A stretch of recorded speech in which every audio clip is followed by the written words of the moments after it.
할렐루야. 아멘. 오늘은 예수 그 길입니다 라고 하는 주제로 말씀을 나누겠어요.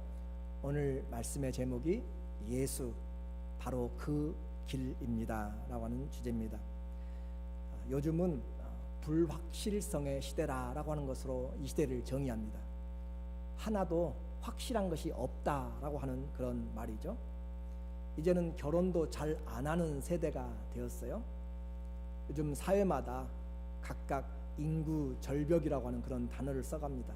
고령화로 계속 되어가지만 출산율은 점점 없어지므로 고령화된 사회가 돼버린 것이죠. 또 혼자 사는 세대가 되었습니다. 다른 사람 간섭하기 싫고 내 라이프를 내가 즐기고 싶다라고 그렇게 혼자 사는 거죠.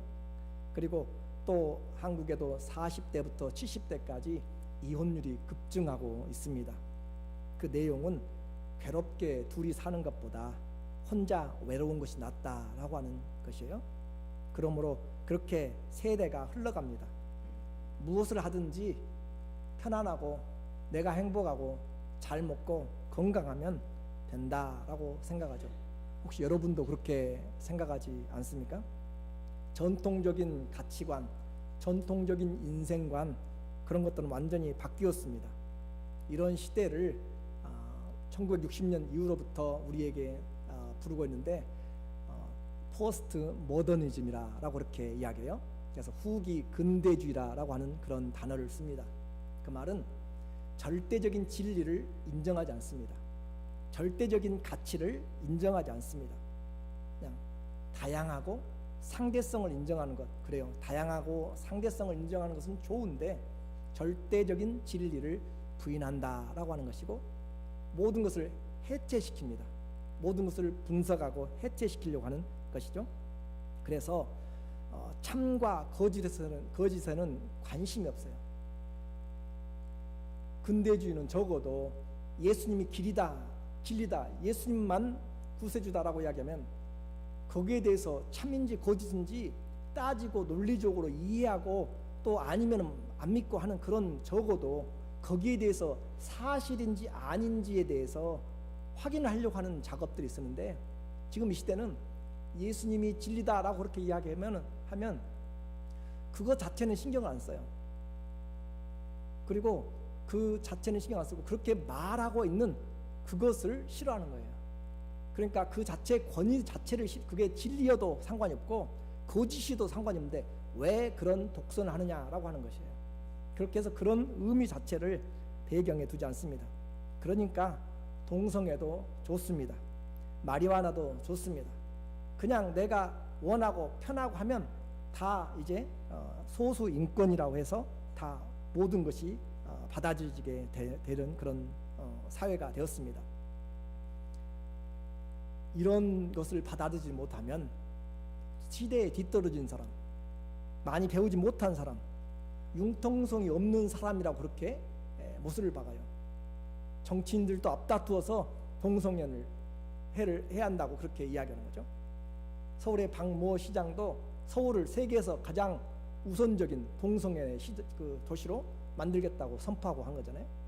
그와 같이 우리는 무엇이 올바른 것인지 무엇이 거짓인지를 분별할 생각을 하지 않는 시대가 포스트 모더니즘이다 라고 그렇게 이야기를 했어요. 이것이 세상에만 있는 것이 아니고 그대로 교회에 들어왔습니다.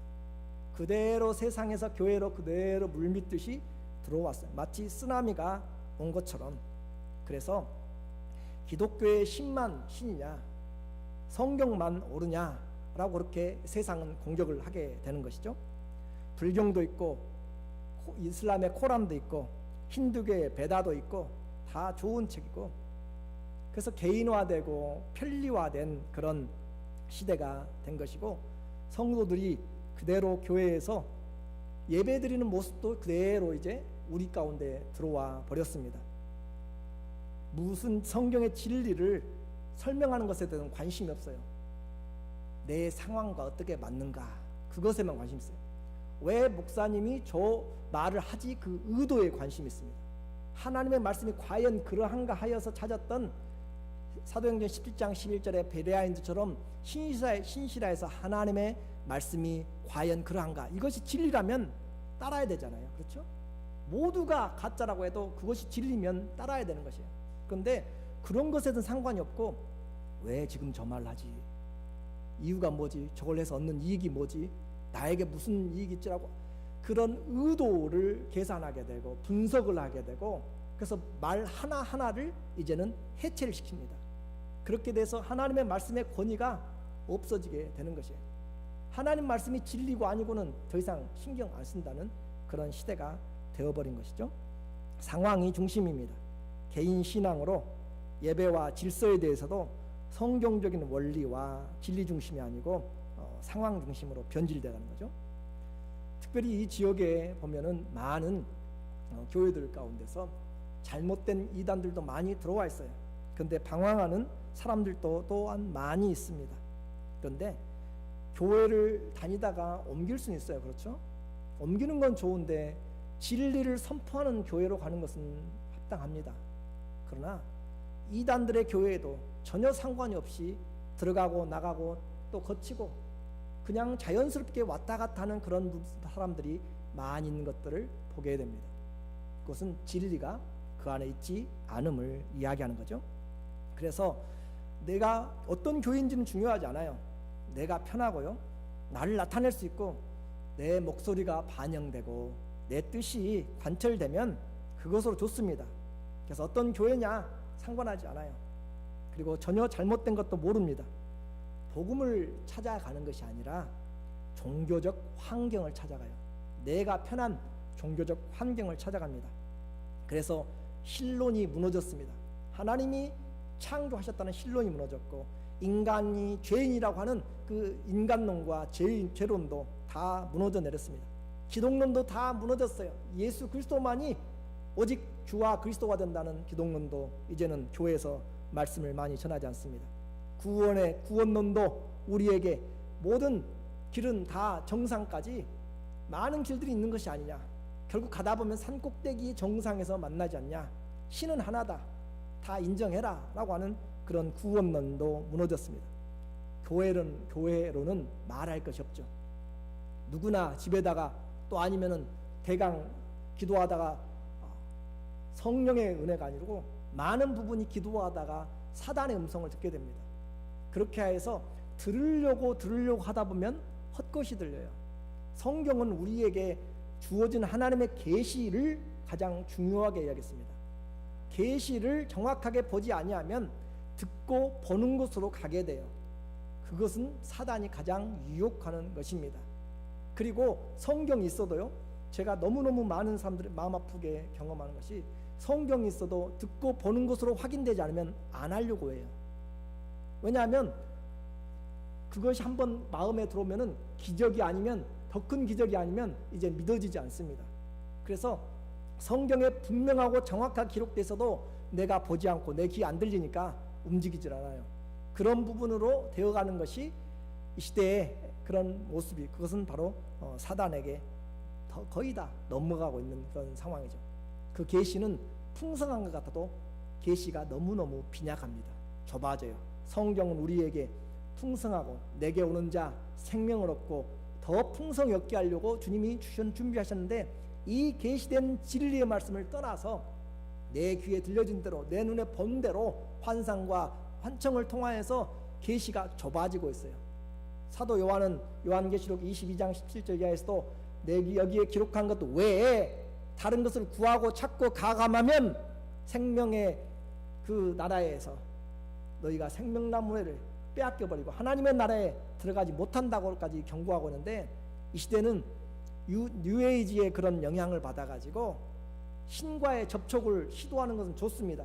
그런데 다른 방법이 아니라 다른 신론이 어그러지고 구원론이 어그러지다 보니까, 교회론이 어그러지다 보니까 모두가 다 직통계시를 주장하는 그런 시대로 그것을 또 선호하고 따라가고 사이비와 이단들로 판을 치고 있는 그런 시대가 되어버렸어요. 그래서 오늘 이런 교회론도 무너져서 또 종말론도 무너졌습니다. 종말론도 그리스도가 올 날을 분명하게 우리에게 계시하고 가르쳐주고 있지만 그것을 주의하는 자들은 없고, 그냥 자기들이 받은 계시가 종말이 되어지는 상황이 되어버린 거죠.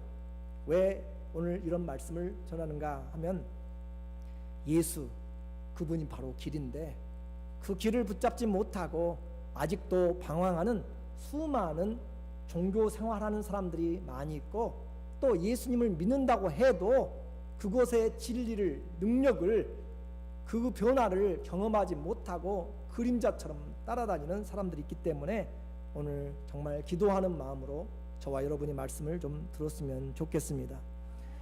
교회가 교회되지 못하면 그 무엇이 교회겠어요? 학교에다가 교회를 하라고 하겠어요? 아니면 저 구청에 그 사무실에 가서 교회를 하라고 하겠어요? 교회가 교회되지 못하면 그 어디가 교회 역할을 하게 됩니까? 성도가 성도이지 못하면 누가 성도의 사명을 감당합니까? 일주일 내내 세상에서 잡다한 세상 것들로 다 채워져 와요. 어떻게 하면 이 험악한 세상에서 나를 지키고 어떻게 하면 더 많은 것을 얻을까? 어떻게 하면 남들의 경쟁에서 뒤떨어지지 않고 어떻게 하면 자기의 유익을 구할까라고 하는 그런 세상에 가득 찬 것들로 채워져 와서 1시간 예배드리고 또 30분 말씀 듣는 것을 힘들어하면서 교회를 자기의 취향대로 바꾸도록 요구하는 시대가 되었습니다. 그래서 세상의 즐거움으로 바꾸도록 이미 수많은 교회들이 퍼포먼스를 교회에서 하게 되죠. 그 퍼포먼스를 통해서야만 사람들의 관심이 쏟아지기 때문에 그렇죠. 성경 말씀을 듣는 것이 아니라 내 귀에 듣기 원하는 소리들을 하기를 원합니다. 그러니까 아무리 진리를 말해도 그것과는 상관없이 제가 예를 들거나 다른 이야기를 하게 되면 거기에 나하고 관심이 되는 것은 귀가 번쩍 뜨게 되는 것이에요. 그렇게 해서 내가 원하는 이야기를 해달라라고 하는 것이죠. 힘들게 살다가 주일에 왔으니 그냥 그것도 대단한 거죠. 그렇죠. 힘든 세상에 대단한 거예요. 눈도장 찍고 주님이 주실 복을 좀 내려주시면 편하죠. 모두가 편합니다. 서로 더 이상 관계하기도 싫고 귀찮게 하지 말라는 것이죠. 그래서 교회도 인볼브 되기를 원치 않습니다. 들어가기를 원치 않는 것이고요. 내가 언제든지 발을 넣었다가 뺄 수 있으면 그것으로 오케이.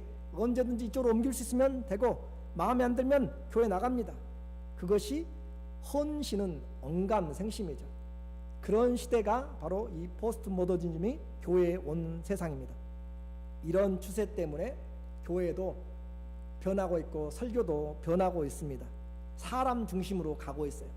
사람들이 무엇에 관심 있는가 그것으로 초점을 맞추기 시작했습니다. 왜냐하면 사람들이 모이질 않기 때문에 그렇게 된 거죠. 며칠 전 목회자들과 이 시대의 성경의 권위에 대한 책을 함께 이야기하면서 토론할 기회가 있었습니다. 성경의 권위가 시대마다 달라진다고 하면 우리는 무엇을 믿을 수 있겠어요? 옛날에는 성경이 이렇게 진리였는데 시대가 바뀌니까 진리가 아니더라. 그렇게 된다면 우리는 뭘 바라보고 있는 것이죠? 교회가 존재할 필요가 없어요. 사람들이 원하는 대로 간다면 그냥 회당이나 다른 모임이나 사교클럽이 되는 것이지, 하나님의 말씀이 선포되는 것, 하나님의 임재가 있는 곳, 하나님 안에 하나님의 가족들이 모이는 교회가 존재할 필요가 없게 되는 것이죠. 한 달에, 그건 아멘이 아니에요. 그것은 한 달에 한 번씩 모이는 그런 것, 아니면 마치 명절에 한 번씩, 1년에 한두 번씩 명절 모이듯이 그냥 교회 모여가지고 그렇게 잠시 얼굴 보고 그냥 세상 가운데 동화돼서 살아가면 편할지 몰라요. 유럽의 수많은 교회들 정말 수백 년씩 지어서 건물을 만들고 그렇게 아름답게 모자이크를 했고, 저는 그것을 말한 것이 아니고 그와 같은 것으로 교회들을 지었는데 지금은 텅 비고 20-30명, 아니면 홈리스들, 술집, 아니면 스케이트장, 그렇게 다 변질되어서 교회가 임대로 다 팔리고 있는 상황이잖아요. 이 시대도 오늘도 우리는 장담하지 못합니다. 내 신앙, 그것이 그들의 신앙 때문이라고만 말할 수 없고, 오늘 우리의 신앙의 모습에서도 동일하게 우리가 교회를 지키지 않으면 안 되는 것이죠. 설교를 성경이 그러한가 하는 그런 말씀에 관심을 둬야지, 정말 그러한가 하는 하나님의 말씀을 들으려고 해야지, 왜 이 말을 하는 의도가 무엇인지, 무슨 말씀을 저기서 무슨 말에 꼬투리를 잡으려고 하는 그런 시대로 말씀을 듣게 되면 우리에게도 아무에게도 유익이 없습니다. 교회는 성도들이 지켜야 되고요, 그 성도들은 하나님의 말씀이 지켜줍니다. 하나님의 말씀을 알아야 성도들이 지킴을 받는 것이에요. 그런데 시대에 하나님의 말씀을 읽으려고도 하지 않고 들으려고도 하지 않고 하는 그 시대가 되었기 때문에 문제가 되는 것이에요. 왜 중세 1000년 동안의 종교 생활을, 종교적인 의례는 많았고 거기에 종교 인구는 거의 다 90몇 %예요. 왜냐하면 공무원도 종교인이 안 되면은 세례를 안 받으면 안 주기, 공무원이 될 수 없기 때문에 중세 시대 1000년 동안 종교의 세상이었어요. 그런데 암흑기였습니다. 왜요? 강단에서는 알지 못하는 라틴어로, 이미 2500년 전에 이 로마 시대 때 죽어버린 언어로 라틴어로 설교를 하니까 사람들은 하나도 알아듣지 못해요. 그리고 성경을 읽도록 하지 않습니다. 지금도 캐톨릭은 성경 읽는 것 자체를 그렇게 장려하지 않아요. 요즘은 기독교, 우리 개신교 안에서도 성경을 읽지를 않는 시대가 되어버렸어요. 성경도 가지고 다니는 것은 이제 생각지도 안 하는 시대가 되어가고 있는 것이죠. 우리에게 이 성도들을 지키는 것이 바로 말씀이다 라고 하는 것을 한번 생각해 보아야 됩니다. 이 세상이 전부 다 하나님이 없다고 해도 우리는 하나님 계시다고 해야 되잖아요. 그렇죠? 온 세상이 들고 나서 하나님 없다 해도 우리는 하나님이 계시다고 호흡 있는 데까지 하나님을 찬양하고 해야 되잖아요. 모든 신이 하나라고 이야기하고 다 산꼭대기의 정상에서 만나는 것처럼 신은 하나요. 모든 신들이 하나라고 이야기를 해도 우리는 종교를 통합한다고 해도 주님의 말씀을 영생으로 알고 또 오직 예수님만 바로 그 하나님이고 진리인 것을 우리는 고백을 해야 되잖아요. 이것이 우리의 제자들의 삶이고 예수님의 자녀들의 삶입니다. 누가 뭐라고 해도 관심이 없이 그런 살아가는 시대에 우리에게 주님은 다시 한번 말씀하는 거예요. 그래서 우리가 이렇게 기독교에서 요즘의 법은 그렇잖아요. 너무 강요하지 말라, 전도도 하지 말라라고 하는 시대가 되어버린 것이에요. 사람들을 두렵게 하기 때문에.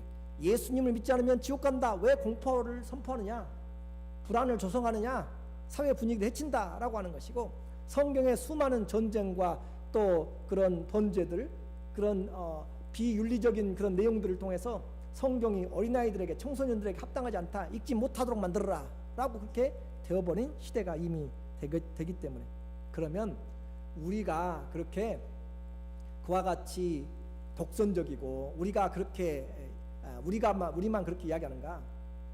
예수님 자신의 말씀을 우리가 좀 들어봐야 될 필요가 있죠. 예수님의 말씀 한번 잘 기억해 보십시오. 예수님은 세상 어느 누구보다도 온유한 분이에요. 그렇죠? 나는 마음이 온유하고 겸손하니 그랬어요. 주님은 마음이 온유하고 겸손해서 근본 하나님의 본체지만 낮춰서 죽기까지, 사람의 몸으로, 그리고 죽기까지 낮아지셔서 십자가에 내어놓기까지 하신 그런 온유하고 겸손한 분이 마지막 떠나기 전에 무슨 말을 하시는가 한번 보자. 그 주님께서 뭐라고 하시는가?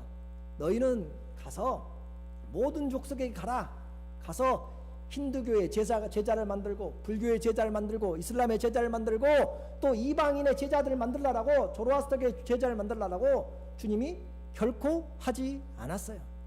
너희는 가서 아버지와 아들과 성령의 이름으로 세례를 주고, 예수인 내가 가르쳐 분부한 모든 것을 가르쳐서 지키도록 그렇게 하는 제자를 만들어라.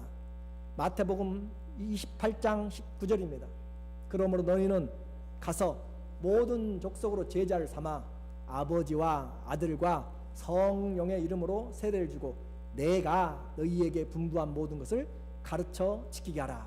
볼지어다 내가 세상 끝날까지 너희와 항상 함께 있으리라 하시니라.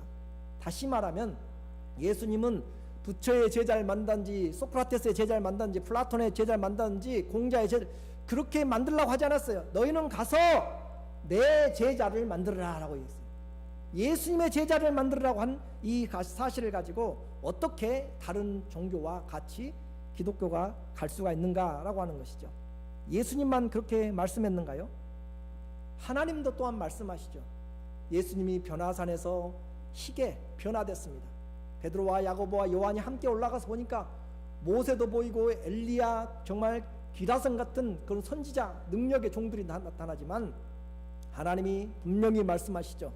누가복음 9장 35절에 구름 속에서 소리가 나서 가로되 이는 나의 아들 곧 택함을 받은 자니 너희는 저의 말을 들으라 하고 소리가 그침에 오직 누구만 보이세요?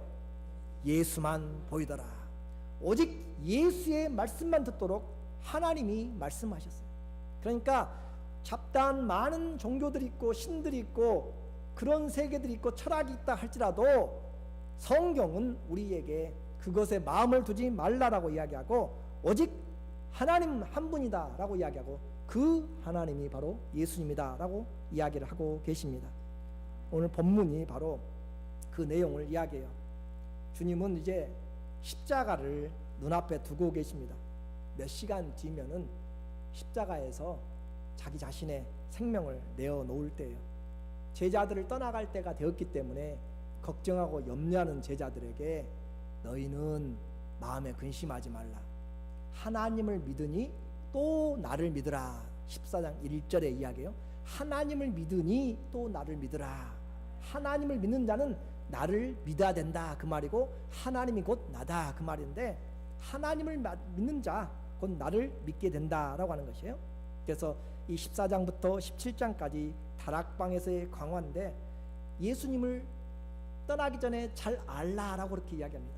너희가 정말 알아야 될 것은 예수 그리스도다. 하나님을 믿으면 나를 믿는 것이다. 다른 사람이 아니라 구원과 영생, 이 모든 사람들이 다 구원에 관심이 있어요. 오래 사는 것 관심인데 오래 산 것뿐만 아니라 영원히 사는 것에 대해서 다 관심이 있습니다. 그런데 그 모든 것이 다 통하는 것이 아니고 예수님 스스로가 오늘 요한복음 14장 6절에 오늘 말씀하시기를 내가 곧 길이요 진리요 생명이니 나로 말미암지 않고는 아버지께로 올 자가 없느니라. 누가 하셨다고요? 예수님 스스로가. 그래 먼저 온 부다도 먼저 온 소크라테스도 다 좋다라고 그렇게 이야기하잖아요. 나보다 먼저 온 자는 다 도적이요 강도라고 주님 이야기합니다. 영혼을 탈취하는 자들에게 대해서. 그래서 예수님 자신이 선언하기를 오직 내가 그 길이요 내가 그 진리요 내가 그 생명이다 라고 말씀하는 거예요. 오늘은 길에 대해서 말씀하고 마치겠습니다. 길이라고 하는 것은 호도스라고 하는 헬라어입니다. 이 길이라고 하는 것은 우리가 다니는 길만을 의미하는 것이 아니에요.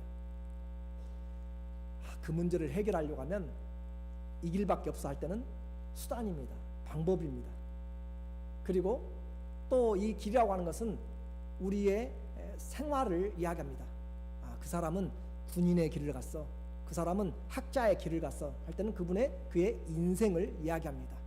그래서 길은 단순하게 우리가 걷고 있는 그 길만이 아니라 우리의 행위와 방법과 삶을 전체적으로 표현하는 것을 이야기를 합니다. 그래서 길을 잘 선택해야 되죠. 어디로 갈 것인가? 길을 잘못 잡으면 영 다른 곳으로 가게 됩니다. 어느 길로 갈 것인가? 인생의 길을 어떻게 살 것인가? 잘못 잡으면 망한다고 했어요. 낭패라고 했습니다. 오직 한 분인 하나님을 만나는 이 길, 그것은 이 사람 저 사람의 가르침이 아니고 이 종교 저 종교의 가르침이 아니라 내가 곧 길이다 라고 이야기합니다. 여러 길이 아니라 유일무이한 바로 그 길입니다. The way, I'm the way. 그래서 주님이 바로 그 길이라 라고 말씀해요. 길은 다른 길이 없습니다. 이 세상은 흑암이라고 성경은 이야기해요. 진리가 없고 빛이 없기 때문이죠. 흑암 가운데 그 빛 되는 것은 그 길이 진리, 그 빛 그것이 바로 길이고 진리 그것이 바로 이 예수님이 길입니다. 그렇기 때문에 다른 길은 없고 내가 길을 만들 수 있어요. 새로운 종교도 만듭니다. 내가 그 길을 선택할 수도 있어요. 내가 갈 수도 있지만 결국은 잘못된 길입니다. 길이 아니네. 결국 가다가 보니까 옳은 줄 알았는데 길이 아니에요. 막혔어요.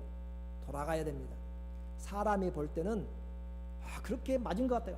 정말 맞는 것 같아요. 그런데 하나님의 눈에는 사망의 길입니다. 잠언 14장 12절에 어떤 길은 사람의 보기에 바르나 필경은 사망의 길이다. 성경은 우리에게 내가 가야 될 길, 살아야 될 인생의 길을 잘못 찾는 사람들에게 오직 주님만 인생의 길이다 라고 이야기합니다. 오직 주님만 그 하나님께 이르는 유일한 방법이다 라고 이야기하고, 주님만 그 하나님이 되시는 유일한 길이다 라고 이야기하죠. 그리고 길이다 라고 하는 것은 현재를 사용하고 있습니다. 나는 살아있다 라고 하는 것은 계속적으로 살아있는 것이에요. 마찬가지로 내가 길이다 라고 하는 것은 과거에도 길이고 오늘도 길이고 내일도 길이다 라고 하는 것을 말합니다. 예수님은 영원한 길 그 자체입니다. 사람들은 그 신을 찾기 위해서 뉴에이지나 그 모든 것들은 신과 하나 되기를 원하잖아요. 그렇게 하나 되기 위해서 신은 다 인정을 해요. 어떤 종교든지 또 어떤 토속 신학이든지 다 신은 인정합니다. 그 신에게 가는데 그 신과 사람 사이에는 죄가 있다. 죄의 문제를 정확하게 지적하는 것은 성경밖에 없습니다. 그래서 그 하나님과 신과 이 사람 사이의 그 간격을 세상 사람들은 메꿔보려고 여러 가지 노력을 했죠. 가장 많이 노력한 것이 뭐겠어요? 하나님 신이 돼야 되겠다, 신에게 가야 된다라고 생각하면서 나타난 것들이 종교들이죠. 수많은 종교들, 우리나라에 지금 통계적으로만 되어 있는 것이 250개의 종교입니다. 기독교, 이슬람교, 힌두교, 불교, 유교, 시크교, 정령숭배, 사탄교, 천리교, 사이언톨로지, 자이나교, 뉴에이지, 단, 남녀, 호랭개고, 부두교, 태양신 여러 가지에서 250개의 종교들이 있어요. 세계적으로는 그 신들, 귀신들까지 하면 인도에만 3억 3천 있다고 하잖아요. 가는 곳마다 신이니까. 그런데 그런 신들, 사람들이 하나님께 가보려고 노력하는 찾았던 종교, 그 종교에서 그 길이 없고 오직 그 길은 예수 그리스도만이 길이다고 성경에서 사도행전 4장 12절에 우리에게 말합니다. 다른 이로서는 구원을 얻을 수 없나니 천하 인간의 구원을 얻을 만한 다른 이름을 우리에게 주신 일이 없음이라. 종교로 수많은 사람들이 교주가 되고 자기들이 세워서 나가요. 그렇지만 종교에서 어떤 이름도 하나님이 준 적이 없다. 예수 그리스도 이름 외에는 우리에게 준 적이 없다. 갈라디아서 1장 8절에 그러나 우리나 혹 하늘로부터 온 천사라도 우리가 너희에게 전한 복음 외에 다른 복음을 전하면 어떻게 한다고요? 저주를 받을지어다 라고 하는데, 안타깝게도 제가 아는 어떤 분은 분명히 교회 다니다가 또 시험 들어서 잘 안 다니고 그러는데 신방을 가도 나오질 않고, 제가 아마 과거에 그 신방을 제일 많이 간 분 중에 하나예요. 옛날에 교회 제가 거쳐오면서. 그런데도 자기 아들, 자기 딸이죠. 딸이 이슬람을 믿는 그 무슬림과 같이 교제하고 그렇게 결혼한다고 날짜를 받고 그래도 큰 마음의 변동이 없어요. 시큰둥해요. 그들 좋아서 하는 것이지 나와는 상관이 없다. 그분은 구원의 확신을 다시 한번 생각해 봐야 될 것입니다. 사람들에게 이처럼 주님은 분명하게 종교적인 접근에 있어서 다른 길은 없다라고 이야기했어요. 또 종교가 아니고 사람들은 그러면은 뭘 생각하냐면 선행을 해보려고 이야기를 해요. 착하게 살려고, 저 사람은 법 없이도 산다고 이야기하고 정말 선행을 살아보려고 여러 가지를 다 해요. 다른 사람보다 조금 더 선하겠죠. 그렇죠? 다른 사람보다 조금 더 선할 것이에요. 그런데 하나님의 눈안에서 보니까 그들의 아무리 의로운 것들도 다 더러운 옷과 같더라. 이사야서 64장 6절에 선포합니다. 대저 우리는 다 부정한 자 같아서 우리의 의로움은 다 더러운 옷 같으며 우리는 다 쇠폐함이 잎사귀 마름 같으므로 우리의 죄악이 바람같이 우리를 몰아가나이다. 하나님 앞에서 헬라인이나 유대인이나 어느 이방인 누구도 모든 사람이 하나님 앞에 죄인이더라 라고 하는 거예요. 선행으로 내가 의롭게 살려고 법 없이 산다고 아무리 뭘 해도 하나님 앞에서는 다 부정한 자 같고 우리의 의로운 것은 다 더러운 옷으로 부서지고 없어지고 오히려 죄악이 몰아가는 그런 바람으로 실려가는 존재다. 선행으로 하나님 앞에 나갈 수가 있어요? 없다고 선언하시잖아요. 사람들의 선행으로 저 사람은 기부도 많이 해요. 저 사람은 남들 도와준 것도 많이 해요. 일평생 착한 일해요. 아니요, 선행으로는 안 된다니까요. 하나님 앞에서는 절대 되지 않는다. 사람이 아무리 선하게 해도 하나님의 눈앞에서는 그것은 다 버러지 같은 인생이다 라고 이야기하고, 태양도 하나님 앞에서는 설 수가 없다라고 하는 그런 하나님의 의로움입니다. 그러면 사람들이 또 뭘, 이제 종교도 안 되지요, 선행도 안 되지요. 그럼 뭘 해나가려고 해요? 하나님 앞에 지식을 쌓아가지고 지식을 쌓으면은 신이 된다라고 생각해요. 부처도 깨달으면 된다고 이야기하는 것이죠. 그래서 깨닫는 자, 그렇게 공부를 많이 하려고 해요. 세상에는 거의 2만 개의 대학이 있습니다. 미국에 한 5천 개 있어요. 중국에 한 3천 개 있습니다. 그런 대학들마다 수많은 대학이 있다고 해서 그들이 배우는 것이 하나님을 만나게 하는가? 절대 그러지 못합니다. 성경은 아예 정확하게 이야기합니다. 세상의 모든 학문은 초등학문이다. 골로새서 2장 8절에 우리에게 이야기해요. 누가 지식 철학과 헛된 속임수로 너희를 노략할까 주의하라. 이것이 사람의 유전과 세상의 초등학문을 좇으며 그리스도를 좇음이 아니라, 그리스도를 좇지 않는 세상의 철학들, 위대한 철학들, 철학 사상들을 들어보세요. 정말 깊이 빠져 들어가고요, 정말 어떻게 할 수 있는가라고 하는 그런 뛰어난 석학 박사들이 많이 있습니다. 그러나 그들도 다 우리의 영혼을 속임수로 노략하는 것이고 세상의 초등학문과 사람들의 유전이지 그리스도를 좇음이 아니다. 이제 결론은 분명해졌습니다.